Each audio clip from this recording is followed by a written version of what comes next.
যদি কখনো খুব বেশি মন খারাপ হয়, সবুজে ঘেরা পরিবেশে গিয়ে বসে থাকো, ভালো লাগবে। আজকে তোমাদেরকে এমন একটা জায়গার কথা বলবো যেখানে গেলে সব মন প্রাণ জুড়িয়ে যায়। সবুজে ঘেরা পরিবেশ, দেখেন কত সুন্দর মাছগুলো সাঁতার কাটছে।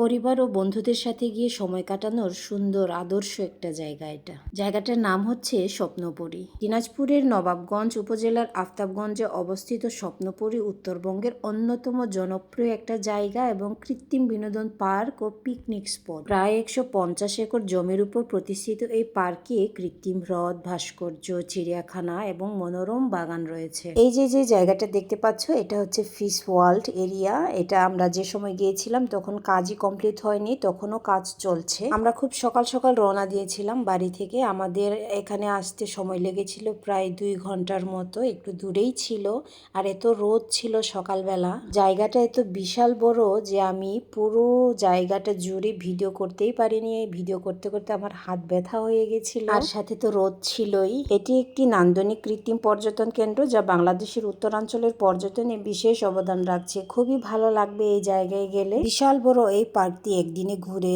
দেখা সম্ভব না, তাই আমরা আমাদের ঘুরতে ঘুরতে এত পা ব্যথা হয়ে গেছিল, তাই আমরা ঘোড়ার গাড়ি করে বাকিটা দেখার চেষ্টা করছিলাম। অনেক চমৎকার, দেখতে পাচ্ছ কত সুন্দর সুন্দর জায়গা, মনে হচ্ছে অন্য কোনো দেশে চলে এসেছি ক্ষণিকের জন্য।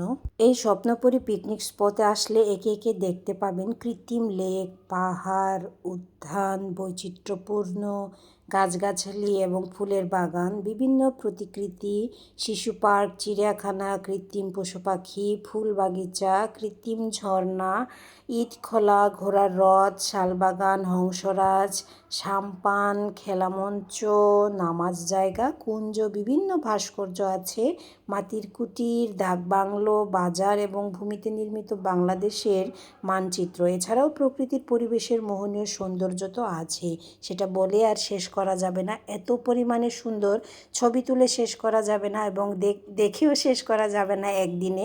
আমার মনে হয় এটা পুরোটা দেখতে গেলে 2-3 দিন লেগেই যাবে। সবুজ প্রকৃতি মানেই মনের শান্তি, প্রাণের স্পন্দন। যখন ক্লান্তি ঘিরে ধরে তখন প্রকৃতির মাঝে একটুখানি সময় কাটালেই যেন আত্মা নতুন করে বাঁচতে শেখে। গাছপালা, নদী আর সবুজ মাঠ, এগুলো শুধু প্রকৃতির অংশ নয়, এরা ভালোবাসতে জানে, প্রশান্তি দিতে জানে। প্রকৃতিকে ভালোবাসো, সে তোমাকে 1000 গুণ ফিরে দেবে। যদি কখনো মন খারাপ হয় খুব বেশি, যদি কখনো একা মনে হয়, তাহলে বেরিয়ে পড়েন। আমি কথা দিচ্ছি, এই সবুজ প্রকৃতি আপনাকে কখনো হতাশ করবে না। ভালো লাগার আরেক নাম সবুজ প্রকৃতি। এই প্রথমবার আমি ঘোড়ার গাড়িতে চড়ে এত সুন্দর সবুজে ঘেরা পরিবেশ দেখছিলাম। এর আগে আমি কখনোই ঘোড়ার গাড়িতে চড়ি নাই। আর একটা কথা না বললেই নয়, যদি কখনো প্রেমে পড়তে হয় তাহলে সবুজ প্রকৃতির প্রেমে পড়বেন। দেখবেন মানুষ আপনাকে ধোঁকা দিলে প্রকৃতি আপনাকে কখনোই ধোঁকা দিবে না। আর এটাই হচ্ছে বাস্তবতা। ক্ষণিকের জন্য মনে হবে আলপনা দিয়ে কেউ এই সবুজ পরিবেশটাকে এঁকে রেখেছে। কত সুন্দর করে গড়ে দিয়েছেন আমার সৃষ্টিকর্তা এই সবুজ প্রকৃতি।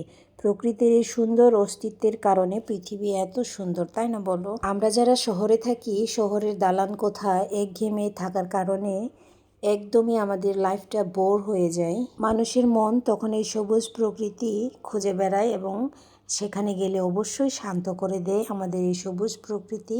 স্বপ্নপুরীতে কি নেই, সবই আছে দেখার মতো। বাচ্চাদের খেলার জায়গা, বাচ্চাদের বিনোদনের জায়গা, সবই আছে, যেটা দেখে শেষ করা যাবে না। আর স্বপ্নপুরীর সৌন্দর্য বলেও শেষ করা যাবে না। এত সুন্দর করে নিখুঁত কাজ দিয়ে এটাকে বানানো হয়েছে এই পার্কটি।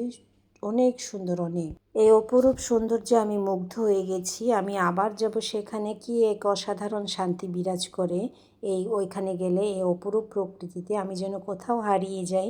কিছুক্ষণের জন্যেও হবে যে অন্য দেশে চলে এসেছি, বা কিছু কিছু এমন জায়গা থাকে যেখানে গেলে মনে হয় যে বিদেশে চলে আসছি, দেশের বাহিরে চলে আসছি। এত পরিমাণে সুন্দর আর এত পরিষ্কার ছিল জায়গাগুলো। সবুজ প্রকৃতি আর জীবন্ত প্রাণীদের দেখলে কার না ভালো লাগবে বলেন? এখানে বারবারই যেই গিয়েছে আমি শিওর যে সেই বারবার যেতে ইচ্ছে করবে সেখানে যেতে। এত সুন্দর, যারা গিয়েছেন তারা অবশ্যই জানেন যে এত সুন্দর এই জায়গাটা। আমার যখন এই শহরের কোলাহল, দালান কোঠা একদমই ভালো লাগে না, সব ভিড় থেকে পালাতে ইচ্ছে করে, তখন একটুখানি এই প্রকৃতির কোলে গিয়ে বসে থাকতে খুব ইচ্ছে করে, হারিয়ে যেতে ইচ্ছে করে প্রকৃতির সবুজে ঘেরা পরিবেশে। শহরের শব্দের চেয়ে গাছের নীরবতা অনেক বেশি কথা বলে, তাই না বলেন? কৃত্রিম ঝর্ণা আর তার নিচে কি সুন্দর সুন্দর অনেক রং বেরঙের মাছ সাঁতার কাটছে, দেখেই মনটা অনেক ভালো হয়ে যায়, খুশিতে মন ভরে যায়।